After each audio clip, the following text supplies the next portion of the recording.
자, 우리 말씀 보겠습니다. 디모데전서 4장 6절에서 16절 말씀입니다. 디모데전서 4장 6절에서 16절 말씀입니다. 제가 봉독해 올리겠습니다.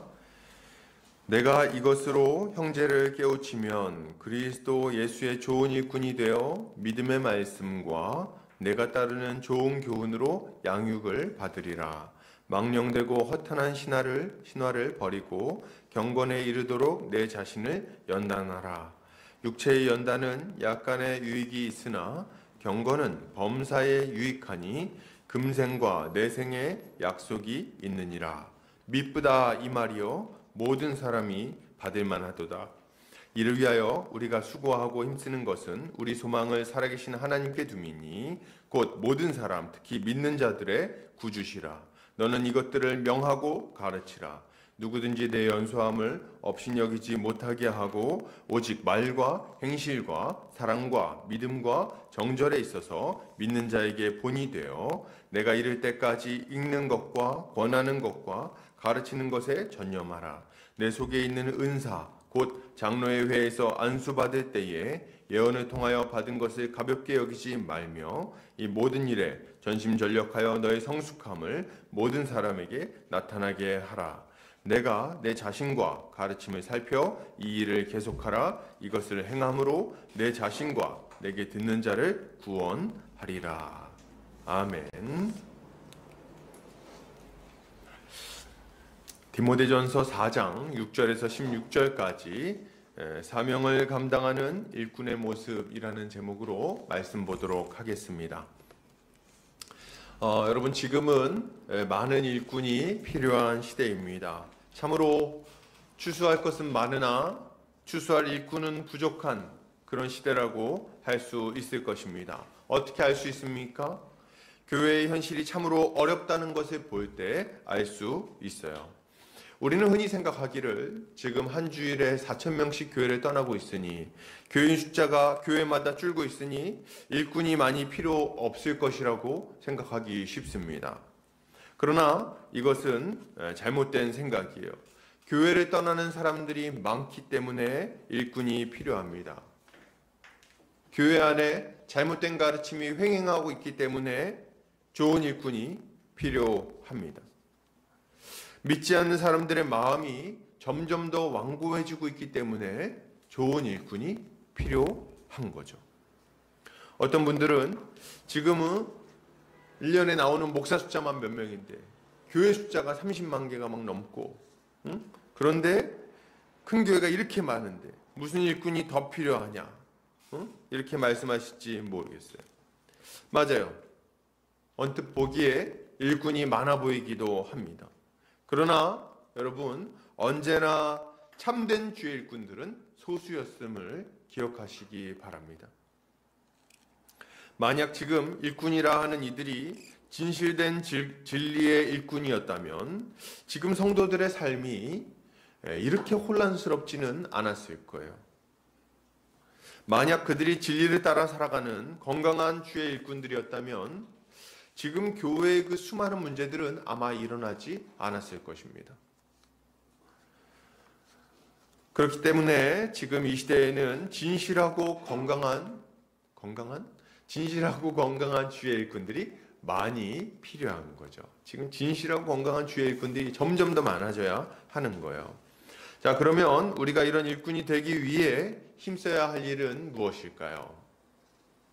우리는 지금 사도 바울이 자신의 영적 아들인 디모데가 자신에게 맡겨진 사명을 잘 감당하도록 하기 위해 어떤 조언을 해주었는지 디모데전서를 통해서 살펴보고 있는 중에 있습니다. 사도 바울이 전하고자 하는 메시지는 굉장히 명확합니다. 진리의 기둥과 터인 교회를 잘 세워서 모든 성도가 경건한 삶을 살아가도록 해야 한다는 거죠. 이게 이제 사도 바울이 디모데에게 가르치고 싶은 얘기인 거예요. 여기서 이제 경건에 대해서 방금 이렇게 언급을 했는데 경건이 무엇입니까? 경건은 이제 원어로 보면 유세베이아라는 단어를 사용하고 있는데 이 단어는 신앙심 깊음, 하나님을 경외함 등의 의미를 가지고 있어요. 그러니까 하나님을 경외하는 모습을 경건함이다 이렇게 얘기를 하고 있는 거죠. 야고보 사도는 이 경건에 대해서 이렇게 설명합니다. 야고보서 1장 27절 말씀입니다. 하나님 아버지 앞에서 정결하고 더러움이 없는 경건은 곧 고아와 과부를 그 환난 중에 돌보고 또 자기를 지켜 세속에 물들지 아니하는 그것이니라. 아멘. 그러니까 이 경건은 뭡니까? 우리가 경건한 삶을 살도록 해야 된다. 우리에게 맡겨진 양무리가 경건한 삶을 살도록 해야 된다 할 때 첫 번째는 하나님을 경외하는 모습을 갖게 하는 것, 하나님을 사랑하게 하는 것. 둘째는 이웃을 사랑하며 살아가게 하는 것. 셋째는 뭡니까? 자기를 지켜 죄에 빠지지 않게 하는 것. 이렇게 얘기를 할 수가 있는 거예요. 근데 이 죄에 빠지는 것이 뭡니까? 죄의 정의를 하나님과 이웃 앞에 죄를 범하는 것이라고 할 수 있잖아요. 그죠? 하나님께 죄를 범하는 것이고 본질적으로는 그 실제 형태는 이웃에게 해를 끼치는 것으로 많이 나타납니다. 그죠? 그러니 우리가 본질적으로 보면 하나님을 사랑하지 아니하고 이웃을 상처 입히며 살아가는 모습, 이것을 멀리하는 것이 경건이라고 할 수 있는 거죠. 또 여기 보면 이제 자기를 지켜 세속에 물들지 않는 것이다 이렇게 얘기하고 있는데, 세속은 뭡니까? 세속에 물드는 것은 하나님과 멀어지는 것을 말하는 거예요. 그렇죠? 세속에 물들어서 하나님과 멀어지는 것을 경계하며 믿음의 길을 계속해서 걸어가도록 하는 것, 이것이 경건한 삶을 살아가게 하는 거라고 할 수 있는 거죠. 자, 여러분, 그러면 성도들이 경건하게 살도록 하기 위해 하나님의 일꾼들이 해야 할 일은 뭘까요? 하나님의 일꾼들이 해야 할 일은 뭡니까? 사도 바울은 두 가지를 해야 한다고 4장에서 강조하고 있는데, 첫째는 뭡니까?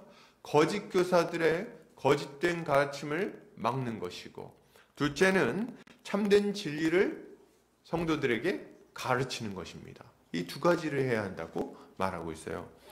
첫 번째, 이제 거짓 교사들을 경계하고 그들의 거짓 가르침을 막는 것은 우리가 지난 시간에 좀 살펴봤습니다. 오늘 우리가 살펴볼 내용은 뭐겠어요?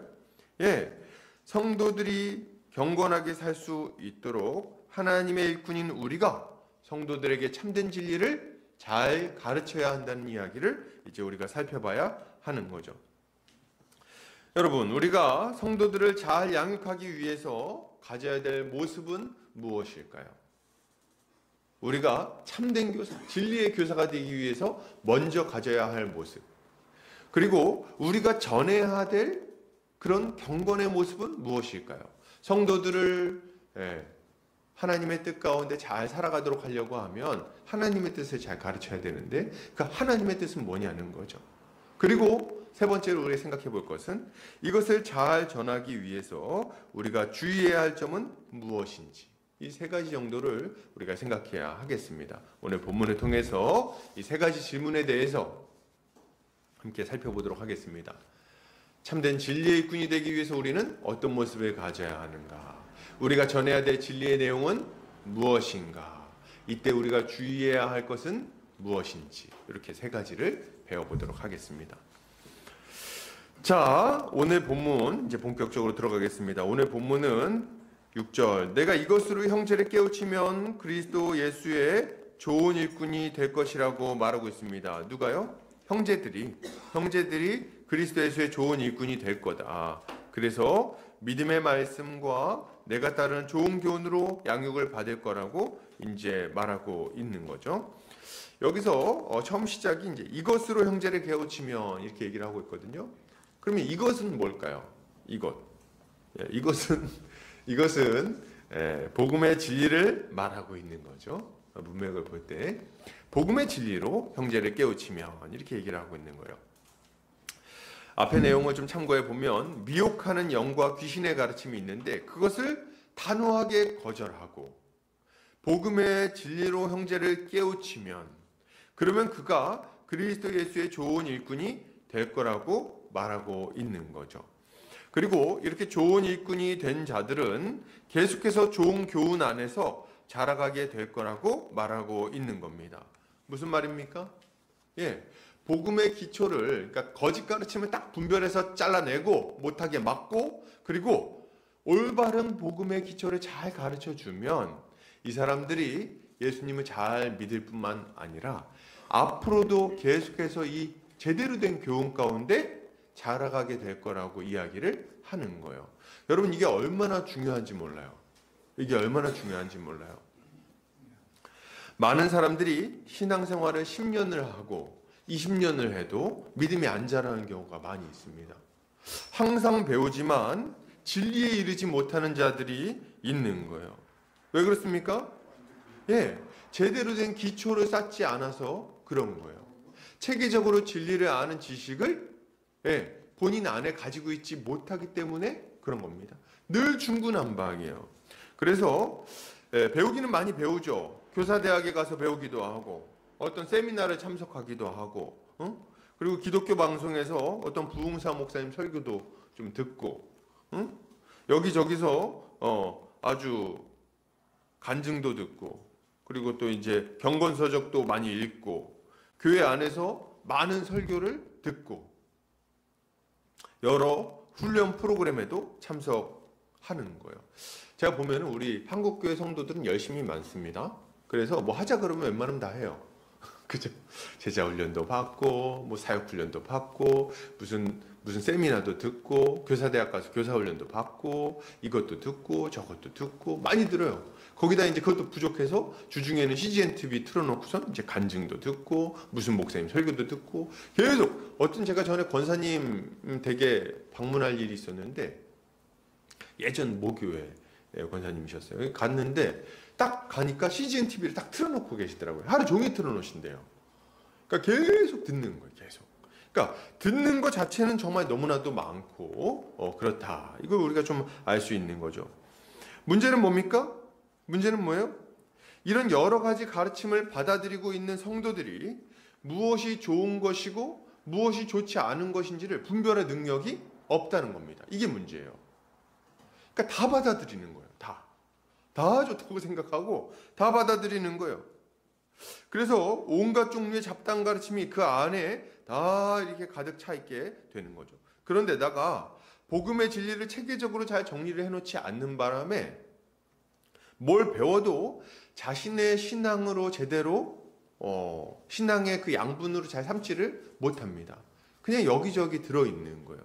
그래서 이럴 때는 이걸 가지고 좀 이렇게 신앙생활하고 저럴 때는 저런 걸로 신앙생활을 하는 거죠. 그래서 항상 배우지만 제대로 성장하지 못하고 제자리에 머물러 있게 되는 거예요. 그거 아십니까? 교회 안에서 가르치는 게 정반대의 내용을 막 가르칠 때가 있어요. 응? 무슨 말인지 이해되시나요? 그래서 어떤 날은 굉장히 세속적으로, 어떤 때는 굉장히 신비주의적으로, 율법주의적으로, 신비주의적으로 막 이런 것들이 막 짬뽕이 돼 있다 보니까 두 개가 정반대되는 내용이라는 것도 잘 모르는 것 같아요. 그래가지고 약간 말이 안 되는 신앙생활을 한국교회 성도들이 많이들 하고 있는 것 같다 생각을 합니다. 사도 바울은 지금 우리가 복음의 진리를 체계적으로 잘 가르치기만 하면 이런 문제를 해결받을 수 있다고 말하고 있는 거예요. 어떤 이들은 이런 얘기들을 하면은 이렇게 좀 진리를 분별해서 제대로 된 걸 잘 배워야 된다 얘기를 하면은 약간 좀 경기 일으키시는 분들이 있어요. 그러지 말고 다 친하게 지냅시다. 이렇게 얘기하는 분들이 있어요. 왜 자꾸 자꾸 서로 이렇게 가르려고 합니까? 다 하나 됩시다. 이렇게 막 얘기를 하는 거예요.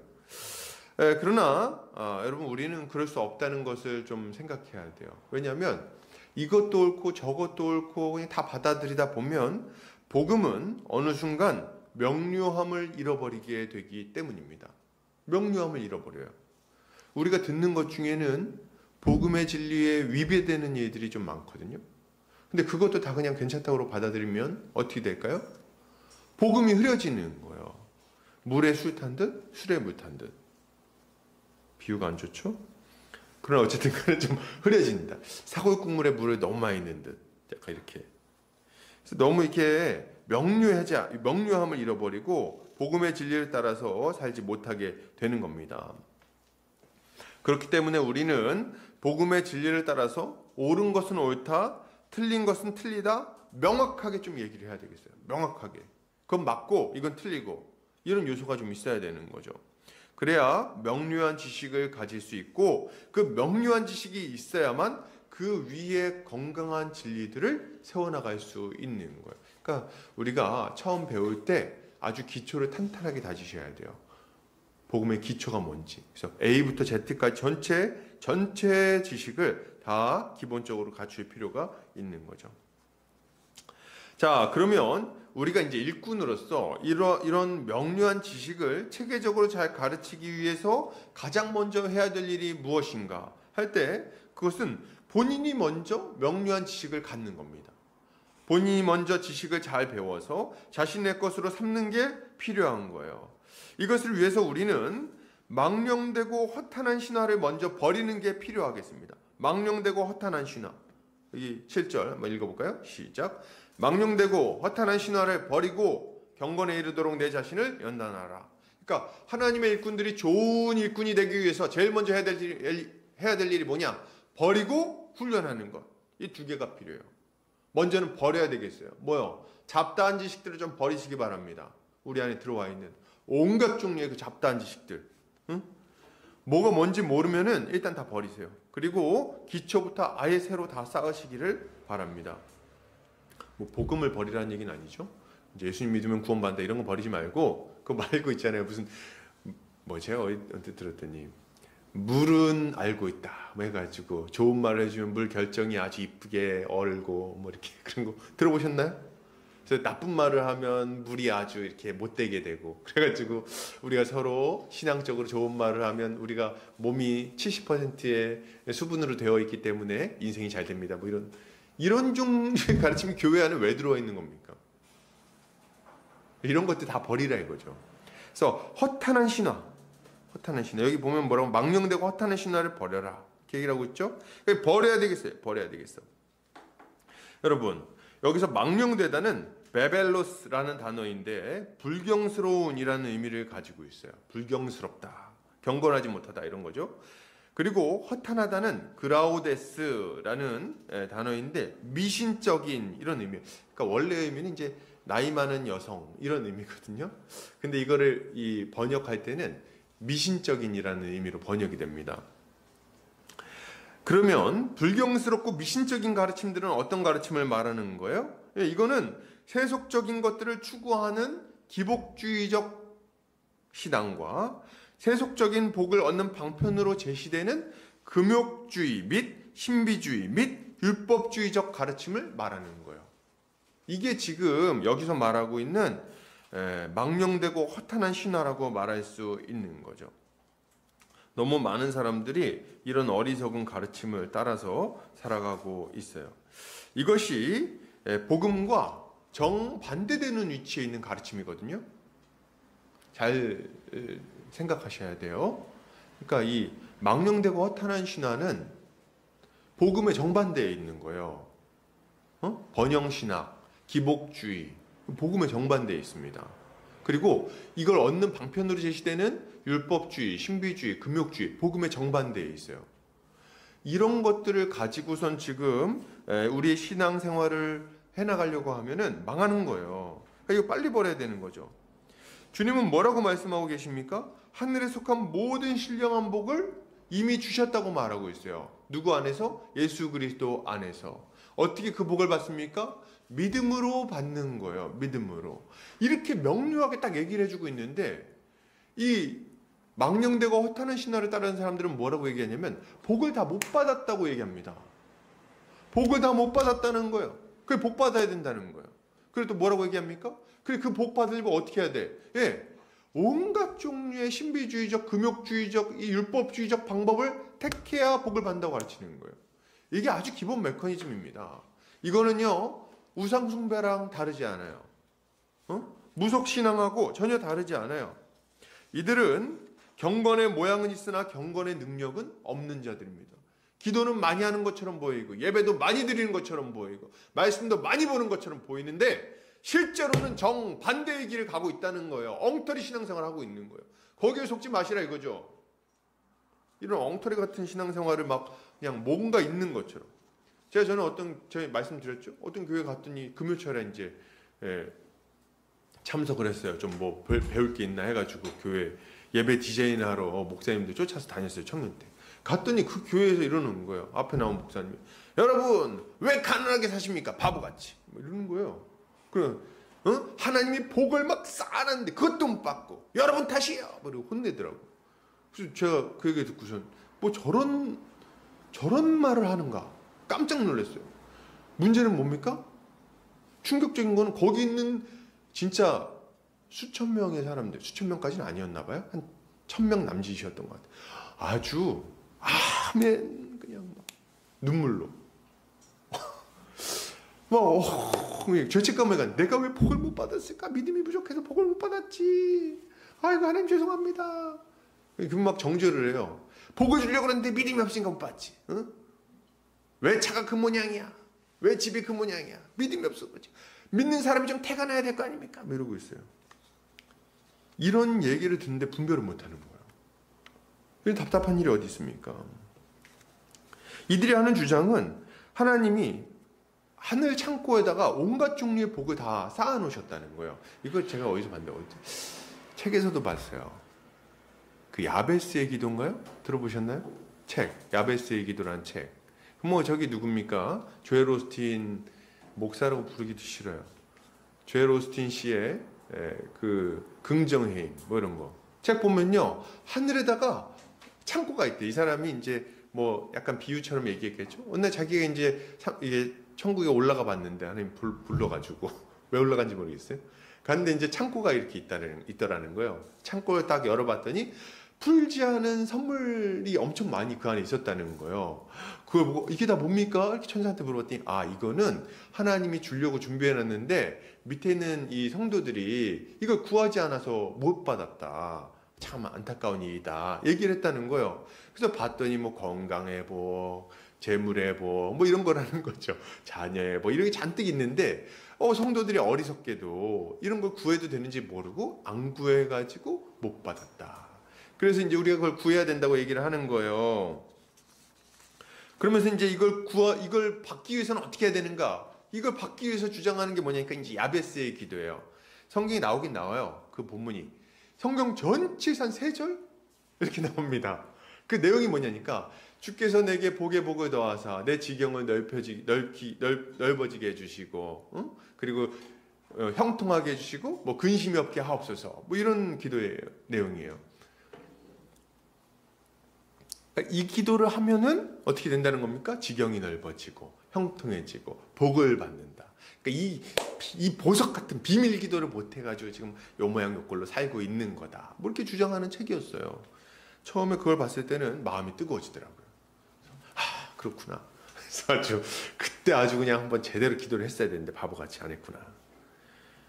나중에 조금 신앙을 가지고 좀 배워보니까 이게 완전히 엉터리 가르침이었어요. 그러니까 하나님은 이상한 분 아닙니까? 여러분 자녀를 양육할 때 자녀가 먹기 싫다 그러면 안 주세요? 안 주십니까? 아주 좋은 게 있는데 자녀가 먹기 싫어요. 이 안구에 밥 달라는 소리 안 해. 안 줍니까? 주죠. 입을 벌려가지고 깔때기 꽂고 주죠. 그렇지 않습니까? 다 주는 거예요. 애가 약 먹기 싫다고 해서 약 안 줍니까? 약 주죠. 애가 옷 입기 싫다고 해서 내복 입혀가지고 밖에 내보냅니까? 다 옷 입혀서 보내요. 이건 하나님의 아버지라는 것을 믿지 않는 가르침입니다. 이런 엉터리 가르침이 어디 있습니까? 이들은 그냥 이런 여러 가지 종류의 어떤 특별한 종류의 기도, 기복주의적인 기도를 매일 한다든지 혹은 기도의 분량을 채우기 위해서 작정을 하고 뭘 한다든지 혹은 금식을 한다든지 일천번제 헌금을 한다든지 아니면 그와 같은 형태의 종교적인 행위를 해야만 복을 받는다고 가르치고 있는 거예요. 그 세속적인 복들을. 이게 어떻게 복음적인 가르침이라고 할 수 있습니까? 이거야말로 망령되고 허탄한 가르침인 거예요. 이거 조금 바꿔가지고 이 미신적인 가르침이 또 다르게 들어온 경우가 있습니다. 그건 뭐냐면 이런 거예요. 우리 인생이 참 문제가 많죠. 이유가 뭐냐? 귀신을 안 쫓아내서 그런 거 아니냐? 가게에 흐르는 저주를 안 끊어내서 그런 거 아니냐는 거예요. 그래서 예수를 믿었지만 아직 저주가 남아있는 거예요? 제가 한 얘기가 아니죠. 분별해서 들으세요. 틀린 얘기하고 있는 거예요. 가게에 그냥 그 우상숭배의 저주가 흐르고 있고, 아버지가 보니까 다 그냥 부처 섬기고, 그리고 저 보니까 다 무슨 술꾼들이었고, 위에 보니까. 그래서 가게에 뭐가 흐르냐니까 술꾼의 저주, 한편으로는 그냥 우상숭배의 저주가 막 흐르고 있다는 거예요. 예수를 믿었는데. 그래서 이제 뭐 해야 되냐니까, 자, 이제부터는 그 가게에 흐르는 저주를 끊어야 되는 거예요. 선포해. 어떻게 선포합니까? 저주는 끊어질지어다. 뭐 선포하라는 거예요. 예수의 이름으로. 예수의 보혈이 그냥 뒤덮을지어다. 아니, 그러면은 예수 믿을 때는 그 피가 안 뒤덮였습니까? 예수 믿을 때는 여전히 그 저주가 남아있는 거예요? 저주가 남아있는데 어떻게 구원을 받습니까? 그런 이상한 종류의 가르침을 막 하고 있는 거예요. 그 귀신이 남아있다는 거예요. 예수를 믿었는데. 그래서 귀신 쫓아내야 된다는 거예요. 술마귀 쫓아내라. 병마귀 쫓아내라. 잔마귀 쫓아내라. 조시는 분들, 가끔 제가 이제 중고등부 때 들었던 건 너무 졸리면 기도하라는 거예요. 잔마귀 꺼져라. 이렇게 막 하라는 거예요. 이게 참. 아니, 그러면 예배 드리는 중간에 막 마귀가 와서 여기서 막 졸리게 하고 있다는 거예요, 지금? 그 마귀는 얼마나 담대합니까? 아주. 그리고 우리 안에 성령님이 계시다면서요. 그 성령님이 여기 계신데 그 마귀가 잠시 실례하겠습니다. 그리고 안에 들어가 있습니까? 요 안쪽에? 이쪽에? 단칸방 얻어가지고? 그럼 성령님은 그것도 허락하시고요? 옆에 있으니까, 야, 조용히 하고 있어, 너. 찍소리만 해봐. 이렇게 하신다는 겁니까, 지금? 이런 이상한 가르침을 막 하고 있는 거예요. 그래서 요 몇 개만 해결되면 그냥 귀신 몇 마리만 나가면 너 인생 풀리는데, 이런 얘기들에 그냥 휘둘리는 거죠. 기가 막힌 일입니다. 이들은 신비주의적, 기복적, 율법주의적, 금욕주의적 삶을 가르치고 그것으로 우리의 인생이 풀릴 거라고 가르치는 거예요. 아주 기가 막힌 거죠. 근데 어떤 목사님들은 이런 것들을 그냥 근데 또 되게 그럴듯하게 잘 포장해서 얘기하는 걸 보게 됩니다. 아주 온갖 촌스럽게 전하지 않아요. 이런 얘기. 제가 지금 이렇게 우스꽝스럽게 얘기했지만 실제로 이런 얘기를 들으면요, 그럴듯합니다. 왜냐하면 감동적인 예화가 있어요. 그리고 실제 간증들을 많이 예를 듭니다. 실제 그렇게 1000번제를 드렸는데 999일까지는 병이 안 났다가 1000번째 헌금을 딱 올리고 새벽에 이제 예배를 탁 드리고 기도하고, 그리고 문을 딱 나서는 순간 몸이 가뿐해졌더라. 뭐 이런 종류의 암이 걸렸었는데, 그래가지고 이상하게 몸이 가뿐하네. 그래가지고 이제 병원에 가봤더니 어때요? 예, 몸이 이제 깨끗하게 나았더라. 뭐 이런 종류의 가르침들. 지금 은혜 받으시는 분들 몇 분 계신 것 같은데, 아니라 이거지 이런 거. 그러니까 이런 식으로 막 가르치니까 이게 분별하기 어려운 거예요. 우리는 여기에 속으면 안 되는 거죠. 아주 우리의 심령을 자극하는 퍼포먼스도 막 많이 합니다. 기도할 때 막 입을 벌리세요. 입을 크게 벌리세요. 복 들어갑니다. 입 벌리세요. 뭐 이런 거 있지. 저 이런 거 하면 잘할 것 같은데, 그죠? 아무튼 우리가 가장 먼저 해야 될 일은 이런 종류의 망령되고 허탄한 신화를 버리는 거예요, 여러분. 이런 걸로 좀 사람들의 마음을 자극하고 열심히 내게 할 수 있을 것처럼 느껴질 때가 있거든요. 하면 안 된다 이거죠. 이것은 장기적으로 봤을 때 그 신앙을 망가뜨리는 행위입니다. 그리고 우리 자신도 망가지는 거예요. 그런 것들을 우리가 버려야 하는 거죠. 은근히 붙들고 있지 마세요. 안 좋은 일이 생기면 전 보러 가는 것처럼 은근히 붙들고 있다가 딱 안 좋은 일이 터지면은 그냥 이런 신앙 형태로 딱 돌아가는 분들이 있어요. 그러지 말라 이거죠. 좋은 일꾼이 될 수가 없습니다.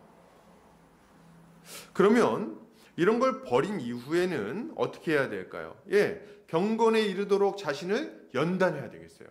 여기서 연단하다는 이 단어는 귐나조라는 단어를 사용하고 있어요. 이 귐나조라는 단어는 연습하다, 훈련하다 이런 단어예요. 그러니까 운동선수가 막 올림픽 나가려고, 요새 아시안 게임이죠? 막 하고 있던데 올림픽 나가려고 막 훈련을 하지 않습니까? 그래가지고 훈련을 한 사람들은 어떻게 반응하냐면 어떤 상황이 와도 그 자세로 움직일 수가 있어요.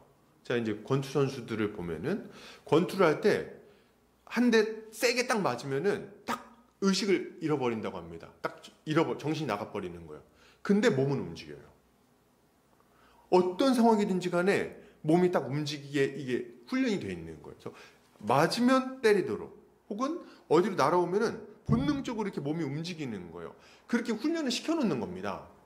수없이 두드려 맞고 수없이 그 각도로 움직여서 상대방의 약점을 때릴 수 있도록 훈련을 시키는 거예요. 몸을 그렇게 각인을 시켜버리는 거예요. 이게 우리가 가져야 되는 훈련의 모습인 거예요. 어떤 상황에도 그 자세가 나오도록 이게 우리가 가져야 되는 모습인 거죠. 치열하게 훈련해야 돼요. 경건에 이르기까지. 자, 여러분 이렇게 훈련하려면 어떻게 해야 됩니까? 운동 경기에 나가는 걸 생각해 보시면 돼요. 운동 경기에 나가서 우리가 이기려고 한다면 우리는 그냥 일상적인 삶을 살지 않을 거예요. 어떻게 살겠습니까? 우리는 절제할 거예요. 먹는 것을 절제할 것이고 시간을 절제할 것이고 절제해서 사용할 것이고 그리고 먹는 시간과 자는 시간과 운동하는 시간을 철저하게 관리하면서 고통스러운 시간을 감내할 겁니다. 그래서 어떤 상황이 찾아오든지 간에 연습한 대로 자세가 튀어나오고 적절히 반응할 수 있도록 만들어내는 거죠. 그리고 시합에 임하는 거예요. 이게 훈련이에요. 이게 훈련이다. 그러면 경건의 훈련은 어떻게 하느냐? 똑같은 방식인데 가장 먼저 우리가 해야 되는 것은 생각의 훈련이에요. 생각의 훈련. 생각의 훈련이 뭐냐? 어떤 상황이 찾아오든지 간에 복음에 합당하게 생각하는 훈련을 해야 되겠습니다. 우리는 안 좋은 일이 딱 터졌을 때 우리의 생각이 훈련되어 있지 않다는 걸 금방 느껴요. 무슨 말입니까? 딱 보세요. 병에 딱 걸린다. 좀 큰 병에 걸렸어. 그럼 딱 본능적으로 무슨 생각이 찾아옵니까? 내가 무슨 죄를 졌지? 본능이에요. 안 좋은 일이 생기면 딱 본능적으로 내가 무슨 잘못을 했지? 율법주의적인 메커니즘이 딱 그대로 들어오는 거예요. 그래서 생각이 그쪽으로 딱 흘러버립니다. 혹은 뭔가 좋은 일이 딱 생겼어. 그럼 어떻게 합니까? 딱 그때 내가 그거 잘했구만. 딱 그 생각을 하는 거예요. 그때 내가 그걸 해가지고 복을 받는구나. 율법주의적 메커니즘. 그래서 이 생각이 그렇게 딱 흘러가는 거예요. 이게 아주 금세 바뀌거든요. 그렇기 때문에 우리는 생각이 그렇게 흘러가지 않게 막고 복음에 합당하게 생각하는 훈련을 해야 하겠습니다. 그래서 나쁜 일이 생기면은 내가 죄졌나? 이게 아니라 이 일도 하나님의 섭리 가운데 일어난 일이니 감사하자. 하나님의 뜻이 있을 것이다. 그러니까 근데 명백하게 죄졌을 때는 회개하세요. 그런 거 말고 이제 내가 특별히 문제 없이 일상생활을 영위하고 있는데 문제가 딱 생겼을 때는 딱 생각하셔야 되는 거예요. 혹은 좋은 일이 딱 생겼을 때는 어떻습니까? 하나님이 나에게 이런 은혜도 베푸시는구나. 참 감사하다. 이걸로 어떻게 주의 일을 더 할 수 있을 것인가 생각을 해야 되는 거예요. 이런 식으로 생각이 흘러가는 방향을 잘 통제해야 되겠습니다. 이 훈련을 좀 해야 돼요. 이 훈련을. 안 좋은 일이 생길 때마다 벌 받나? 하나님 저주 받았나? 그러지 말고 좋은 일이 생긴다고 해서 또 이거 내가 잘해갖고 그냥 복 받았구나. 생각 막고 하나님의 섭리 안에서 그 은혜 안에서 모든 것을 판단하고 생각하는 훈련을 하시기 바랍니다. 이걸 위해서 듣는 것, 보는 것을 좀 관리하셔야 되겠어요. 아무거나 듣고 아무데나 은혜 받지 않아야 되겠어요. 아무데나 혹하지 않으시기 바랍니다. 그리고 말씀을 보고 기도하는 것을 좀 훈련해야 되겠습니다. 신앙 훈련이 좀 필요해요. 그래서 여러분 그거 아십니까? 어떤 분들은 문제가 생기면은 전화를 딱 드는 분들이 있어요. 전화기. 왜요? 이 문제를 해결할 수 있도록 인맥을 찾는 거예요. 전화해갖고 자기야 딱 전화하는 사람들이 있어요. 이게 나 문제 생겼다. 근데 어떤 분들은 그러지 않아요.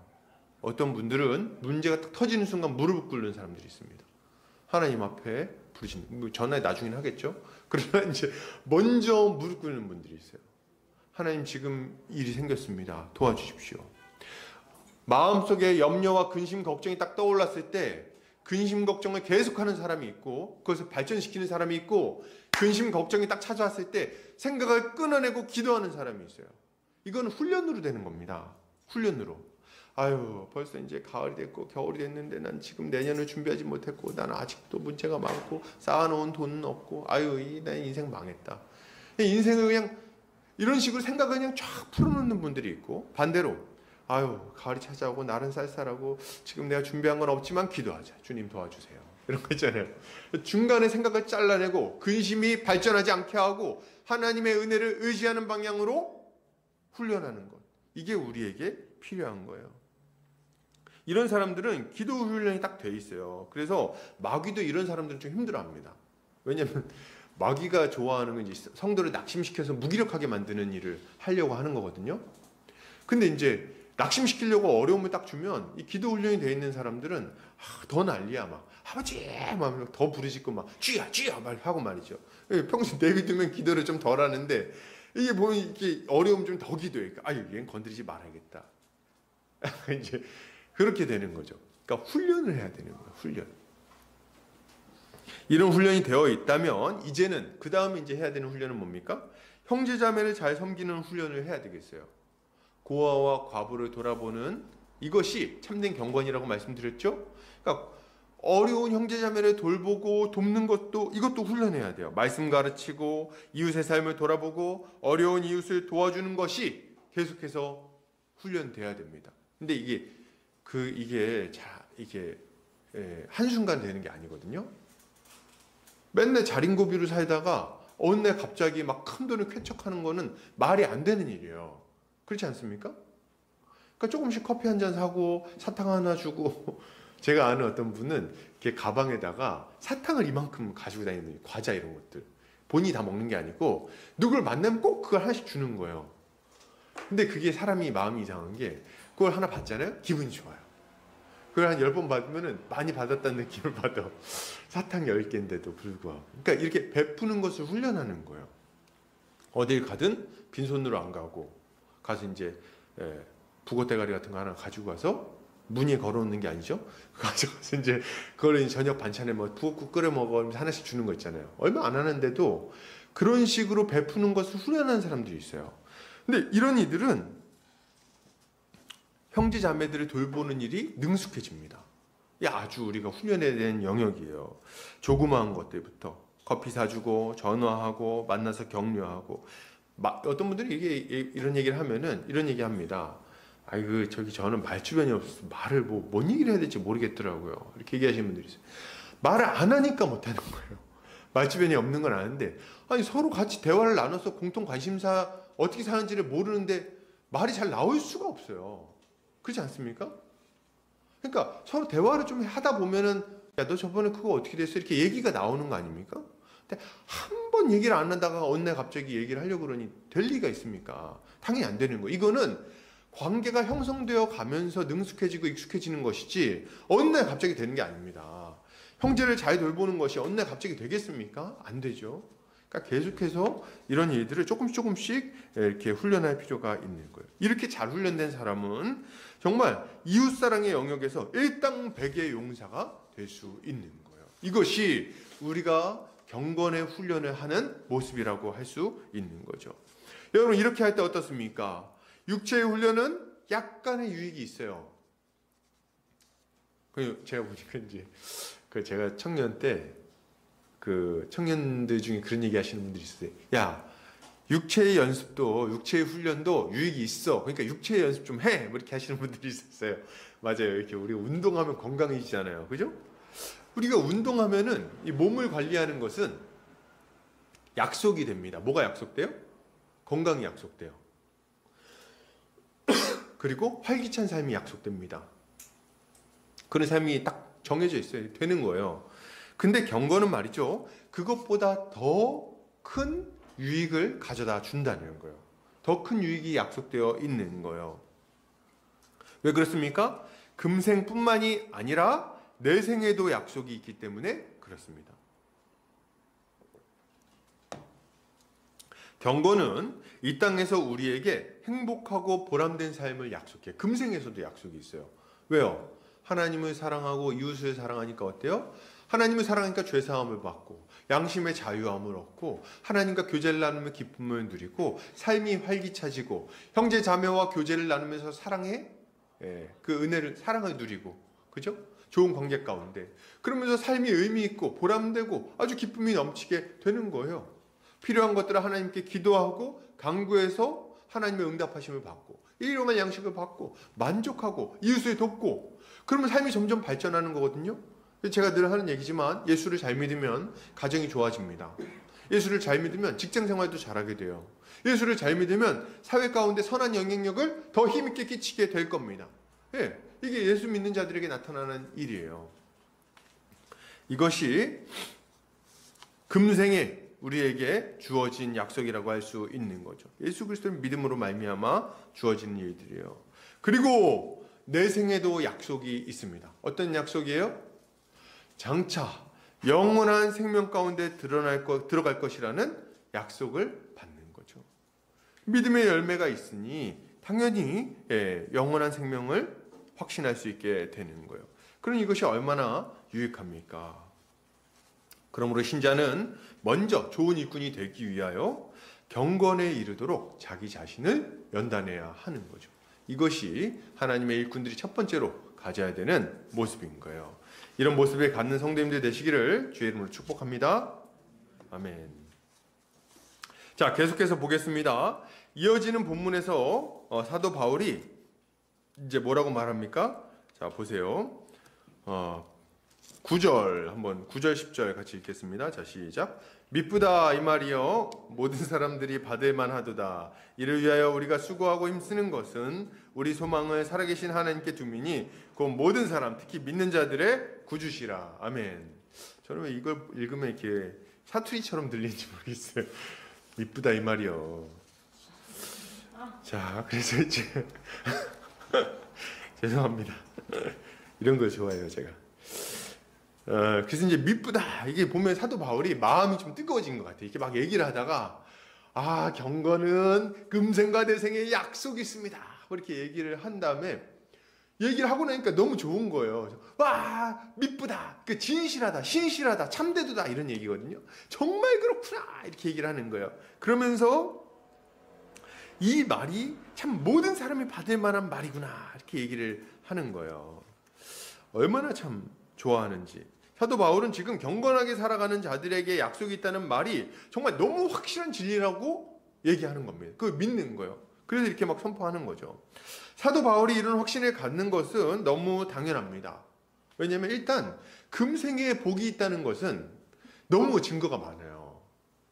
증거가 너무 많아요. 그러니까 본인 당시에도 증거가 이제 교회 생활을 하는 형제 자매를 통해서 증거가 많았겠죠. 근데 성경을 보면요. 경건한 자들이 하나님 앞에 얼마나 사랑받았는지가 정말 차고 넘치게 등장합니다. 여러분 보세요. 경건한 자였던 노아를 보십시오. 모든 사람들이 하나님 대적할 때 심판을 받아 멸망하지 않습니까? 근데 하나님은 노아와 그 가족들을 방주를 예비하셔서 건져주셨어요. 이 노아의 삶을 보면은 하나님께서 경건한 자를 얼마나 사랑하는지 알 수가 있죠. 아브라함은 어떻습니까? 아브라함은 참 부족한 자였지만 하나님을 의지해서 그 무명한 자가 믿음의 조상이 되고 이 놀라운 열매를 막 맺게 되는 걸 보게 되지 않습니까? 요셉도 마찬가지고 그 이후에 나오는 모세는 어때요? 모세도 마찬가지죠. 하나님의 위대한 사명을 감당하는 일꾼이 됐어요. 양치기였는데. 그리고 또 누굽니까? 또 다윗은 어때요? 다윗은 어린아이에 불과했지만 하나님 앞에 경건한 삶을 살았고 그로 말미암아 거인 골리앗을 이기고 왕이 되는 일까지 막 일어나는 거예요. 다니엘은 어떻습니까? 다니엘은 하나님께 귀하게 쓰임받았을 뿐 아니라 사자굴에 던져졌을 때 사자의 입에서 건짐을 받았어요. 예, 다니엘의 친구들은 풀불에서 건짐받았죠. 하나님께서 경건한 자를 사랑하시고 경건한 자들을 돌아보시고 경건한 자들을 통해서 놀라운 일들을 이루신다는 것은 금생에 놀라운 복을 주신다는 것은 성경이 증언하는 바입니다. 너무나도 많이 나오고 있어요. 그 증거들이.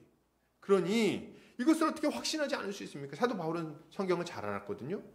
그러니까 잠깐만 생각해봐도 떠오르는 거예요. 에스더, 모르드게, 요셉.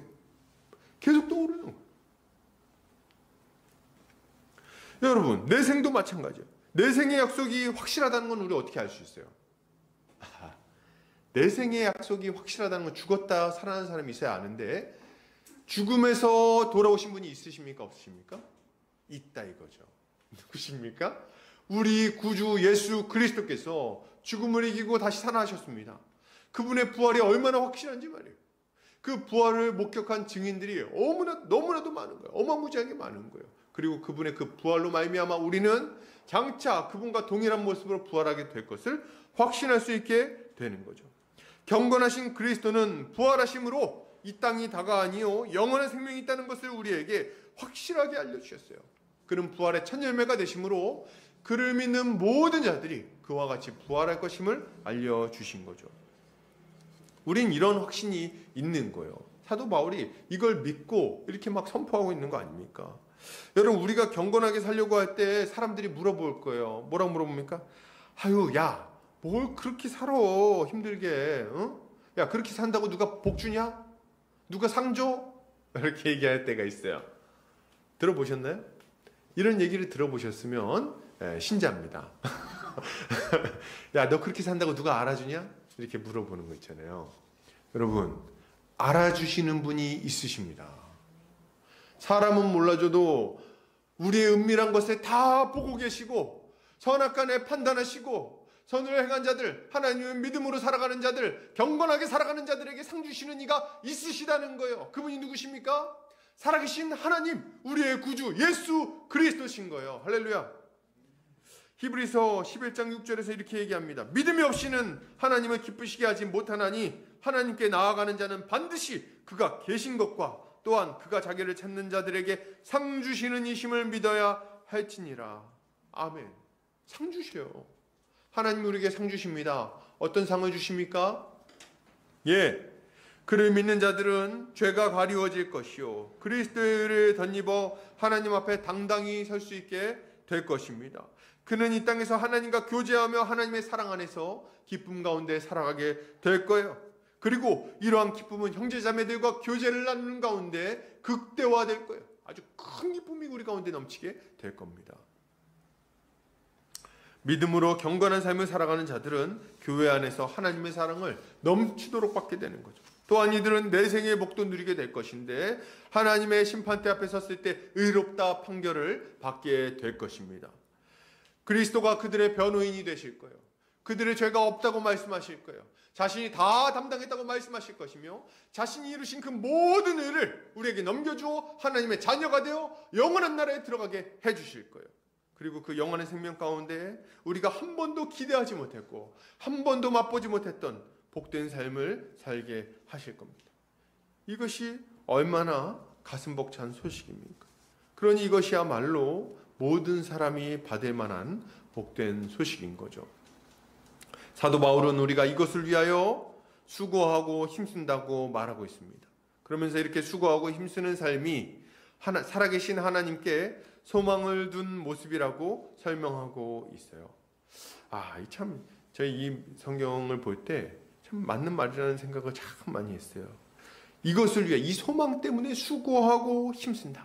이렇게 얘기해요. 소망 때문에, 이 소망 때문에. 그러지 않아요? 왜 열심히 살아요? 왜 예수 믿는데 어려움 오잖아요? 그 어려움을 왜 견딥니까?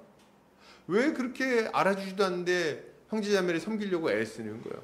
왜 그냥 뺨 맞아가면서 복음 전하려고 애쓰냐는 거죠. 무시당해 가면서 나보다 뭐 딱히 잘나지도 않은 것 같은 사람들한테 왜 그렇게 무시당하고 어려움 겪어가면서 복음을 전하고자 애쓰는 겁니까? 그 이유는 분명합니다. 살아계신 하나님께 소망이 있기 때문에 그런 거예요. 살아계신 하나님께 소망을 뒀으니까.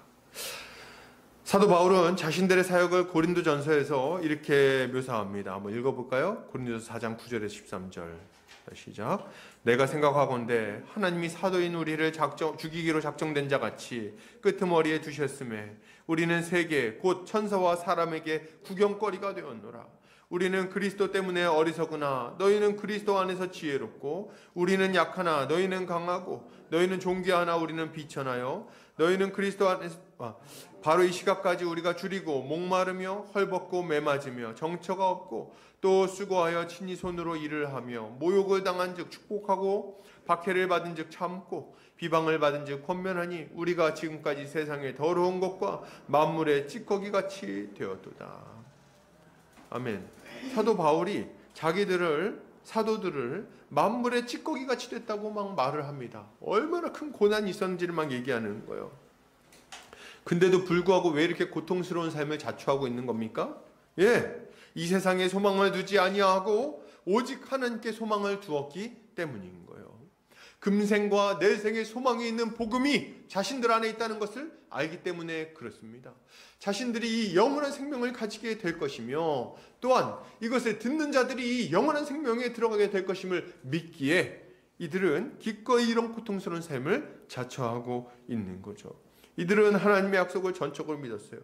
하나님이 상 주시는 이심을 믿었습니다.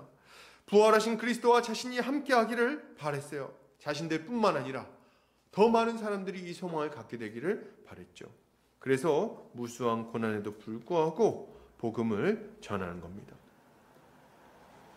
자, 근데 여기서 이제 우리의 마음이 참 위로가 되는 게 뭐냐면 그 이어서 나오는 말이에요. 자, 보세요. 10절, 이를 위하여 우리가 수고하고 힘쓰는 것은 우리 소망을 살아계신 하나님께 두미니 곧 모든 사람, 특히 믿는 자들의 구주시라. 이 말이 너무 좋아요. 하나님은 모든 사람의 구주가 맞으세요. 왜요? 예수 그리스도로 말미암아 구원의 길이 열렸으니 모든 사람의 구주십니다. 근데 사도 바울은 그렇게 얘기하는 걸로 마음이 차지 않는 거예요. 뭐라고 얘기합니까? 특히 믿는 자들의 구주시다. 이렇게 얘기를 합니다. 여러분, 하나님은 우리 편이십니다. 아멘. 적은 이 시대에 저라도 크게 하겠습니다. 아멘. 자, 갑자기 또 어디서 큰 소리가 날 것 같은데. 자, 아멘입니다, 여러분. 그죠? 하나님은 우리 편이세요. 하나님은 우리의 아버지가 되십니다. 예수 그리스도는 우리의 구주세요. 우리를 위하여, 나를 위하여 십자가에 달리셨습니다. 나를 위하여 우리의 모든 죄를 짊어지시고 십자가에 죽으셨어요. 그로 말미암아 우리는 완전히 의로운 자가 되었습니다. 하나님의 그 복을 다 받아 누릴 수 있게 되었어요. 우리 구주세요. 내 구주십니다. 이것이 얼마나 감사한 일입니까? 여러분, 어떤 일이 있어도 우리 편이십니다. 이걸 확신하셔야 되는 거예요. 이걸 믿으니 우리가 두려워할 필요가 없는 거죠. 이걸 믿으니 적당히 하고 뒤로 물러날 수가 없는 거죠. 미친 듯이 달려들어서 주의 일을 감당하고 하늘의 은혜를 전하기 위해서 애쓰게 되는 겁니다. 하나님이 내 편이니까. 하나님이 나와 함께 하시니까. 나를 지키고 나를 인도하며 열매 맺게 해주시니까. 그죠? 여러분, 우리는 제3자처럼 하나님이 우리를 사랑하신다고 말할 필요가 없습니다. 뭐라고 말해야 돼요? 하나님이 나를 사랑하신다. 탁 얘기할 수 있어야 하는 거죠. 예전에 이제 오카는 목사님이 설교하시다가 그랬대요. 여러분, 하나님은 저만 사랑하십니다. 얘기했다는 거예요. 그 성도들이 무슨 소리 하시는 거야? 이렇게 탁 쳐다봤다는 거예요. 하나님 저만 사랑하세요. 이렇게 무슨 소리 하시는 거야? 탁 쳐다봤다는 거예요. 그때 이제 이어서 이렇게 얘기하시답니다. 지금 제가 한 얘기를 듣고 아닌데 나만 사랑하는데 이런 생각이 들었으면 신자라는 거예요. 굉장히 공감되는 얘기 아닙니까? 신자는 어떤 느낌을 받냐면 하나님 이렇게 나만 사랑해도 되나? 그러니까 이런 느낌을 받아요. 너무 사랑하신다는 느낌 받아요. 나한테만 관심을 갖나? 쟤는 어떡하지? 그런 거 있잖아요. 하나님의 사랑을 아는 자들은 그분의 사랑을 이렇게 느끼는 거예요. 그러니 어떻게 대충 살 수 있습니까? 어떻게 이 사랑을 모르는 자들을 방치할 수 있습니까? 미친 듯이 복음을 전하게 되는 거죠. 이것이 신자의 삶의 모습인 거예요. 자, 끝으로 좀 보겠습니다. 그러면 하나님의 일꾼이 힘써야 할 일은 무엇인가? 11절 뭐라고 말합니까? 너는 이것들을 명하고 가르치라. 사도 바울은 복음과 복음에 합당한 삶을 성도들에게 명하고 가르치라고 말합니다. 명령하고 또 가르치라는 거예요. 이게 일꾼이 해야 되는 일이라는 거죠. 그러면서 누구든지 내 연소함을 없이 여기지 못하게 하라고 말합니다. 디모데는 이때 당시에 좀 젊은 축에 속했던 것 같아요. 그래서 이제 그 에베소 교회에서 심호할 때도 더 연로한 분들이 좀 있었던 거죠. 그래서 나이 많은 성도들에게 무시당할 위험이 좀 있었던 것 같습니다. 지금도 나이 많은 분들 중에 이렇게 젊은 목회자를 무시하거나 불순종하는 일들이 일어날 수 있을 것 같아요. 저는 뭐 이제 이런 경험이 없는데 어떤 분들 얘기 들어보면은 뭐 이렇게 뭐 설교를 하고 내려왔는데 어떤 장로님이 그러셨다는 거예요. 아이 뭐 젊은 목사가 뭘 알겠어 이렇게 얘기를 했다는 거예요. 그래서 이분이 이제 제 스님이신데 젊은 시절 얘기를 해주셨어요. 그래서 딱 쳐다보면서 얘기를 하셨다는 거예요. 목사는 경험으로 목회하지 않고 말씀으로 합니다. 그게 듣고 이제 제가 참 웃었는데, 은근슬쩍 무시하고 은근슬쩍 불순종하고 이런 거 있잖아요. 물론 목회자는, 젊은 목회자는 혹은 젊은 일꾼들은, 젊은 지도자들은 예의 바를 필요가 있습니다. 교회 안에서 연세 있으신 분들을 대하는데 막 무례하게 반말하고 그러면 안 되죠. 함부로 말하거나 그렇게 하면 안 돼요. 그러니까 예의 바르게 해야 되는데, 그러나 권위가 있는 거예요. 직분에 맞는 권위가 있는 겁니다. 그에 합당하게 이제 일을 하는 거죠. 근데 이제 나이에 많고 적음을 떠나서 권위를 가지고 일을 해야 하고, 성도들이 그것을 잘 인정해 주는 것이 필요한 거죠. 근데 이제 이런 권위는 사실 자연스럽게 그냥 막 생기는 건 아닙니다. 오늘 사도 바울은 이런 권위를 갖기 위하여 어떤 일에 힘써야 되는지를 이야기하는데요. 뭐라고 말합니까? 12절, 13절 한번 볼게요. 누구든지 내 연소함을 업신여기지 못하게 하고 오직 말과 행실과 사랑과 믿음과 정절에 있어서 믿는 자에게 본이 되어 내가 이를 때까지 읽는 것과 권하는 것과 가르치는 것에 전념하라, 이렇게 말을 하고 있습니다. 그러니까 말하는 거나 행실이나 사랑하는 거나 믿음, 정절, 이런 것이 모범이 돼야 되는 거예요.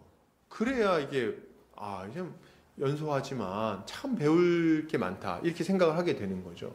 말을 막 함부로 하거나, 혹은 말 실수를 많이 하거나, 혹은 뭐 이렇게 어리석은 말을 자꾸 한다든지, 혹은 또 뭡니까?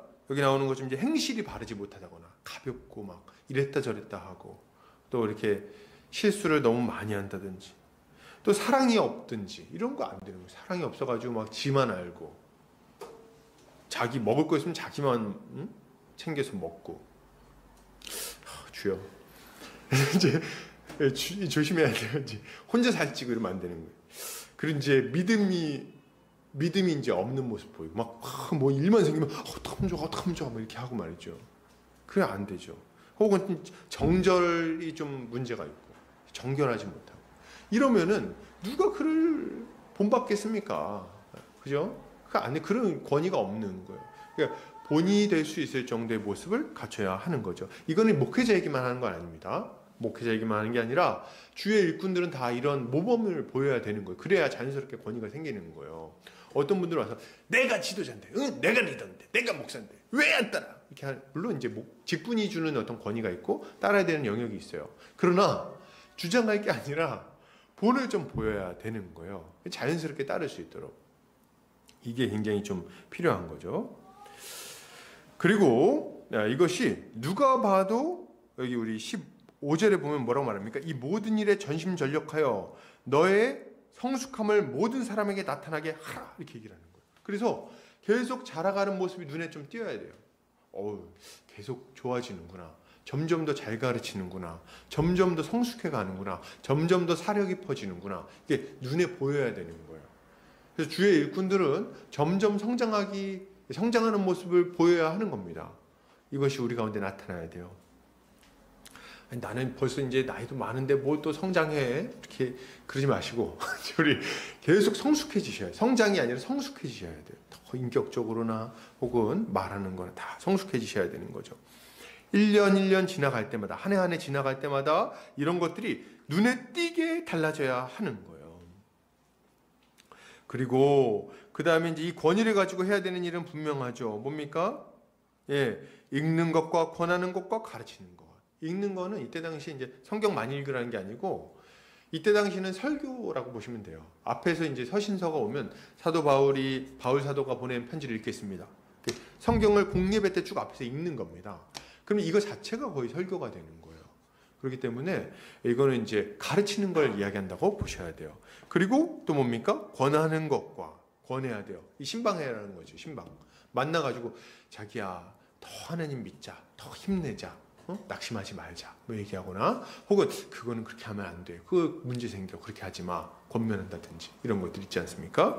그리고 가르치는 것도 잘해야 돼요. 그 왜 그런 거냐면 성경에 보면 이렇게 나와 있는데 이런 원리가 있는 거야. 가르칠 수 있어야 돼요. 그래서 설득되게 하고 그 말씀에 자연스럽게 따라오게 해야 하는 거죠. 모범을 보이면서 이렇게 살아가는데 왜 안 따라오겠습니까? 자연스럽게 따라가게 되어 있는 거예요. 막 주장하면은, 전에도 말씀드렸죠? 뒤에서 얘기하는 거예요. 니나 잘해, 니나 잘해, 나오는 거예요, 이게. 그러니까 모범을 보여야 하는 거죠. 잘. 그리고 이제 어떻게 해야 됩니까? 이제 이렇게 얘기하고 있어요. 여기서 이제 사도 바울이 추가로 뭐라고 얘기하냐 했을 때, 이것이 이제 쉬운 일이 아니죠. 쉬운 일이 아닌데 그럼에도 불구하고 이 일에 전념하라고 말합니다. 왜 그렇습니까? 예언을 통하여 받은 사명이기 때문에 그런 거예요. 14절 같이 읽어볼까요? 자, 시작. 내 속에 있는 은사 곧 장로의 회에서 안수받을 때에 예언을 통하여 받은 것을 가볍게 여기지 말며. 가볍게 여기지 말라는 거예요. 여러분, 우리가 주님께 받은 사명, 복음을 전하고 가르치는 이 사명은 가벼운 일이 아닙니다. 뭐 일만 있으면 뒤로 미루고 그냥 내팽개쳐 버리고 적당히 하고 이런 것들은 옳지 않습니다. 최선을 다해서 이 일들을 감당해야 하는 거죠. 이 무겁게 여겨야 되는 거예요. 주님이 맡겨주신 것이라 생각하고 최선을 다해서 이 일을 감당해야 합니다. 그리고 이제 16절 뭐라고 말합니까? 내가 내 자신과 가르침을 살펴 이 일을 계속하라. 이것을 행함으로 내 자신과 내게 듣는 자를 구원하리라. 이렇게 이야기를 하고 있어요. 그래서 결국 우리가 끝에 어떻게 해야 되냐? 이 일을 계속해서 열심히 해야 되겠습니다. 계속해서 자신을 연단하고 계속해서 가르치고 계속해서 지도하고 이 일을 해나가야 하는 거죠. 이렇게 할 때 어떤 일이 일어나는가? 우리 자신과 우리에게 듣는 자들을 구원하게 될 것입니다. 이것이 우리 주님이 우리에게 주신 명령이요, 우리가 해야 할 일들인 거예요. 우리 자신을 잘 살피면서 일을 열심히 하도록 합시다. 사랑하는 성도님들, 결론을 드립니다. 저는 우리 보금자리교회 성도님들이 말씀에 창념하여 부지런히 자신을 갈고 닦는 모습을 가지고 있다고 생각합니다. 참 수고하고 있다고 생각하고 귀하다고 봅니다. 그러나 현재에 만족하지 마시고 계속해서 이 일에 힘쓰시기를 바랍니다. 우리가 이 일에 계속해서 힘쓸 때 우리 자신이 하나님의 자녀로서 합당한 열매를 맺게 될 것이고, 그리고 우리에게 맡겨진 자들을 하나님의 일꾼으로 세우게 될 것이며, 믿지 않는 자들이 주님께 돌아오게 할 것입니다. 이 일을 계속해서 힘쓰는 우리 성도님들 되시기를 주의 이름으로 축복합니다. 같이 기도하겠습니다.